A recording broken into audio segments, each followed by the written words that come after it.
Muling naghigpit ang administrasyon ni United States President Donald Trump sa mga tuntunin nito pagdating sa immigration. Maniningil na ng $15,000 bond ang Washington sa mga travelers na nais bumisita sa Estados Unidos. Si Rose Papa Angeles para sa report.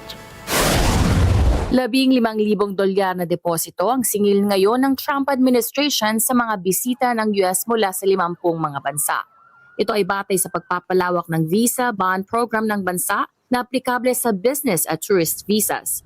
Layo ng programa na maiwasang mag-overstay ang mga turista. Ayon sa mga opisyal, ibabalik ang nasabing deposito sa mga bisitang susunod sa mga tuntunin ng visa o sa mga hindi gagamit nito.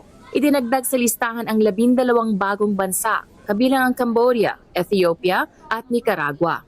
Marami sa nasabing listahan ay mga bansa sa Africa. Magsisimula ang pinalawak na programa sa 2 ng Abril. Para sa mga taga-suporta, pinalalakas ng polisiya ang pagpapatupad ng immigration rules. Gayunman, argumento ng mga kritiko, haharangan ng mga mataas na presyo ang mga gustong bumisita mula sa mahihirap na bansa. Ang hakbang ay bahagi ng pagpuksa sa illegal immigration ng Trump administration na nauwi sa maramihang deportasyon, paghihigpit sa visa at pagharang sa partikular na mga pagbisita.